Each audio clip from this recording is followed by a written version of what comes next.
பாலையா காஜல் அகர்வாலை ஆன்டின்னு கூப்பிடுவாரு, அது கிரிஞ்சா தெரியும். ஆனால் தளபதி விஜய் பூஜா ஹெக்டேவை ஆன்டின்னு கூப்பிடும்போது அது கிரிஞ்சா தெரியல. தளபதியோட ஸ்க்ரீன் ப்ரெசன்ஸ் பக்கபலமாக இருக்குது. அதை ஜெட்டு வேகத்தில் போகுது. இருந்தாலுமே ஆடியன்ஸ் பாட்டில் உட்காந்துருக்காங்க, ஆடியன்ஸுக்கு கனெக்டே ஆகலை. படம் முடிஞ்சு டைட்டில் கார்டு போடும்போது விஜயோடைய பழைய படத்தோடைய சீன்ஸ்லாம் போடுறாங்க. அதை பார்க்கும்போது இவ்வளோ நல்ல என்டர்டெய்னரை மிஸ் பண்ணுறோமேன்னு ஃபீல் நமக்கு வருது.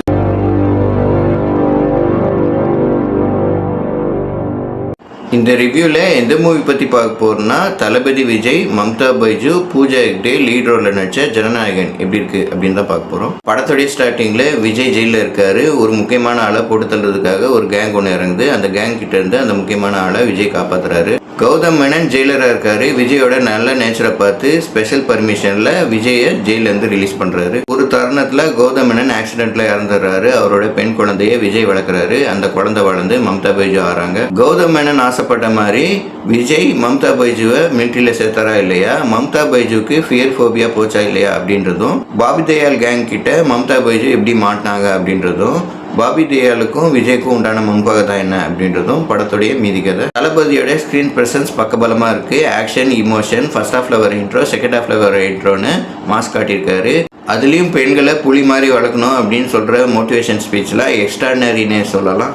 மம்தா பைஜு நீட்டான பர்ஃபார்மன்ஸை கொடுத்துருக்காங்க. ஃபியர் ஃபோபியா வர அந்த மூமெண்ட்லேயும் சரி, அவங்க லவர் கிட்ட தளபதி விஜய் பற்றி இமோஷனலாக பேசுவாங்க, அந்த மூமெண்ட்லேயும் சரி ரொம்ப நல்லாவே பண்ணியிருக்காங்க. பூஜா ஹெக்டே விஜயோடைய ட்ராவலர் மாதிரி தான் அவங்க கேரக்டர் அமைஞ்சிருக்கு. இருந்தாலுமே அவங்க கேரக்டர்னால பெருசாக இம்பேக்ட் இல்லை. இந்த படத்தோடைய ஒரிஜினல் வெர்ஷனில் பாலையா காஜல் அகர்வாலை ஆன்டின்னு கூப்பிடுவாரு, அது கிரிஞ்சா தெரியும். ஆனால் தளபதி விஜய் பூஜா ஹெக்டேவை ஆன்டின்னு கூப்பிடும்போது அது கிரிஞ்சா தெரியல. பாபி தயால் வில்லனை நடிச்சிருக்காரு. படம் ஃபுல்லாக லிப்சிங் ப்ராப்ளம் இருக்குது. அவரோட கேரக்டரை ஃபஸ்ட்டு பில்டப் பண்ணி காட்டிடுறாங்க. அதுக்கப்புறம் அவருடைய ஸ்க்ரீன் ப்ரெசன்ஸும் நடிப்பு ரொம்ப நல்லாவே இருந்துச்சு. பிரகாஷ் ராஜ் செகண்ட் வில்லனாக நடிச்சிருக்காரு. வேர்க்கடலையை வச்சு ஒரு டைலாக் சொல்கிறாரு. அது அரசியல் சார்ந்த கருத்தாக நல்லா கன்வே ஆயிருந்தது. அதர் கேரக்டர்ஸில் வந்த ஆக்டர் நாசர், கௌதம் மேனன், பிரியாமணி, சுனில், நரேன், டிஜே எல்லாருமே கேரக்டர்ஸை ரொம்ப நல்லாவே பண்ணியிருந்தாங்க. படத்துடைய பாசிட்டிவ் நெகட்டிவ் ரெண்டுமே பார்த்துடலாம். மம்தா பைஜுவோட சின்ன வயசு ட்ராமா டெடி பேருக்கும் வில்லனோட பிளானுக்கும் கனெக்ட் பண்ண விதம் ரொம்ப நல்லா இருந்துச்சு. அதுக்கப்புறம் தளபதி விஜய்க்கும் மம்தா பைஜுக்கும் உண்டான இமோஷனல் பாண்டிங்கும் ரொம்ப நல்லாவே ஒர்க் ஆயிருந்தது. இந்த படத்துடைய ஒரிஜினல் வெர்ஷனில் Balayya good touch bad touch பற்றி எக்ஸ்பிளைன் பண்ணியிருப்பாரு. அதே மாதிரி இந்த படத்துலையும் தளபதி விஜய் பெண் குழந்தைங்கிட்ட குட் டச் பேட் டச் பற்றி எக்ஸ்பிளைன் பண்ணுறாரு. இருந்தாலுமே இந்த சீன்னால கதைக்கு பெரிய இம்பேக்ட் கிடையாது. ஆனாலும் பெரிய ஸ்டார் சொன்னால் கன்வே ஆகும் அப்படின்றதுக்காக இந்த சீன் வச்சுருக்காங்க. கலாச்சாராயம், ஸ்டெர்லைட், துப்பாக்கி சூடுன்னு சோஷியல் இஷ்யூஸும் காட்டுறாங்க.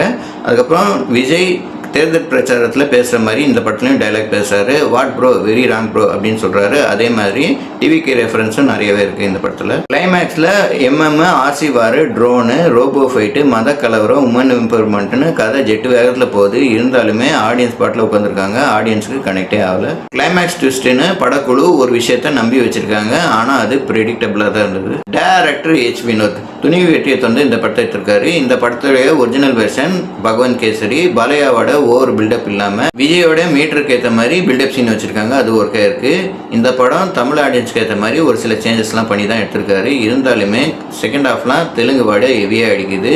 லாஸ்ட் 30 மினிட்ஸ்லாம் ரொம்பவே பொறுமையாக சுதிக்கிறாங்க. இன்னுமே பெட்டரான ஸ்க்ரீன் பிளே இருந்திருக்கலாம். சினிமோட்டோகிராஃபர் சத்யன் சூரியன் அவர் பங்குக்கு சிறப்பாக பண்ணியிருக்காரு.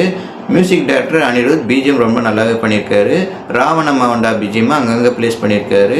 தளபதி கச்சேரி, ஒரு பெரிய வரலாறு சாங்கு ரொம்ப நல்லாவே அமைஞ்சிருக்கு. படத்துடைய ப்ளஸ் தளபதி விஜய் கோட் வெற்றி தொடர்ந்து இந்த படத்தில் நடிச்சிருக்காரு. ஓவர் தி இயர்ஸ் எப்படி நடிச்சாரோ அதே மாதிரி சிறப்பான நடிப்பை வெளிப்படுத்தியிருக்காரு. தளபதி கச்சேரியோட பாட்டு முடிஞ்ச பிறகு லாஸ்ட் டான்ஸ்னு யூத்து, கில்லி, மாஸ்டர்னு நிறைய படத்துடைய ஸ்டெப் மூமெண்ட்லாம் பண்ணி ரொம்ப நல்லாவே கலக்கியிருக்காரு. படம் முடிஞ்சு டைட்டில் கார்டு போடும்போது விஜயோட பழைய படத்துடைய சீன்ஸ்லாம் போடுறாங்க. அதை பார்க்கும்போது இவ்வளோ நல்ல என்டர்டெய்னரை மிஸ் பண்ணுறோமேன்னு ஃபீல் நமக்கு வருது. மொத்தத்தில் இந்த படம் எப்படி இருக்குன்னு கேட்டிங்கன்னா ஆவரேஜ் ஆசா முடிஞ்சிருக்கு இந்த ஜனநாயகன்.